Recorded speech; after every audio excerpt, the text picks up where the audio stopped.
Hello, my beautiful friends.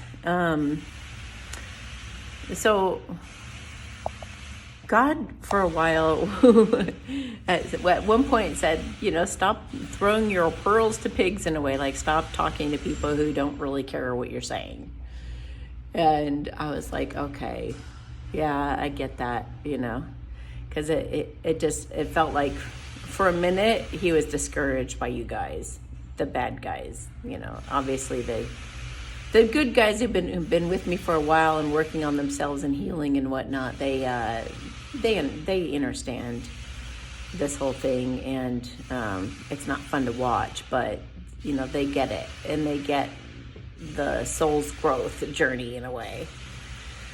But he just said yesterday that some of you who have been involved in some of these covens and witchcraft and all that have actually started to have a change of heart because of these two women and my stepmom that I've been talking about. And I'm so glad. I'm so glad.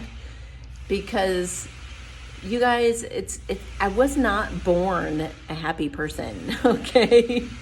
In fact, I was born so lonely and so, I don't know, I had a really shitty brother that treated me like crap and a dad that completely neglected me. So I was all alone, my whole life. My only friends were animals. So, I had a lot of hatred. I was jealous of neighbors who had families and barbecues and all the normal stuff. Families that would go on vacations and have a good time. And, I did not have the best upbringing at all. In fact, I have very few memories of my childhood.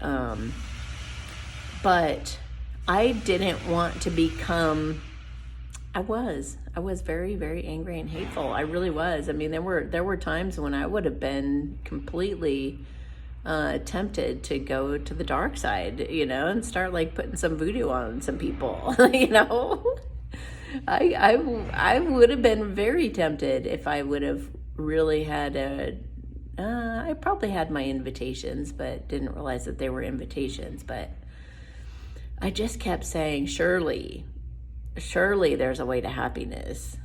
Surely there's a way to find contentment within myself. Surely, the whole world can't be that bad. It can't be there's just people that have it easy and those that get shit like me, And I started reading some books, about having a positive attitude. And I started, looking into some things that, mentally, I thought, well, because the more I studied, the more I saw that it was about your attitude, and I thought, yeah, I could see why your attitude has a lot to do with it. But I was one of those people who projected on everybody. Trust me. I mean, I was married to a poor guy for almost 10 years where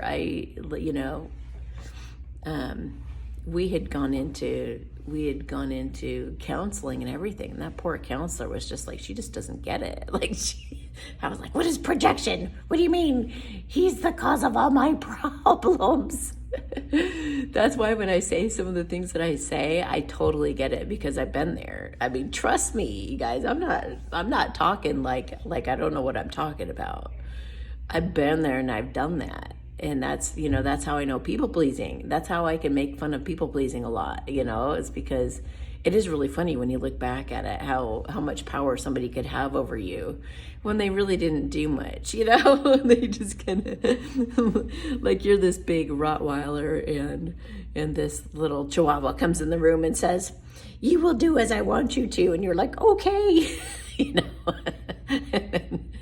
Then the more you start to love yourself, the more you're like, that's not okay with me, because I want to spend my time actually watching a movie tonight instead of, running errands for you, just because you're feeling taking things out on me or whatever, you know what I mean? So, but that takes practice, and it takes discipline and boundaries and all that kind of stuff. But I'm just saying, some of you who've joined covens didn't even realize that you were doing that. Some of you, some of these people are really the two people I'm talking about, the one next door to me and the one beneath me. and even my stepmom probably, like, they're very fake. They are very convincing. You would really think they're the sweetest people on the planet. And honestly, like, my whole life, I didn't realize how fake my stepmom was until somebody else mentioned it. I was like, oh, really? She's really fake? Isn't that funny? It took the other person to say something about it, and I was like, oh, maybe she is kind of fake. I guess, maybe, I don't know. I haven't really had many conversations with her, but, you know. And I know that you probably think I'm exaggerating with some of the stuff that they're doing to me, but I'm not. I said that to my best friend this morning. I said, I think some people probably think I'm really milking this, like I'm really being dramatic about what they're putting me through. But I'm dumbing it down. I'm dumbing it down, you guys. Like it's on a scale of 1 to 10. What I'm conveying on my channel, even when I'm crying, is like maybe a 3. And they're doing like an 8 to 10, depending on the moment. It's been very, very tough to deal with. But I also know that I'm in the right, and I know things are working out in my favor. I have complete confidence in that.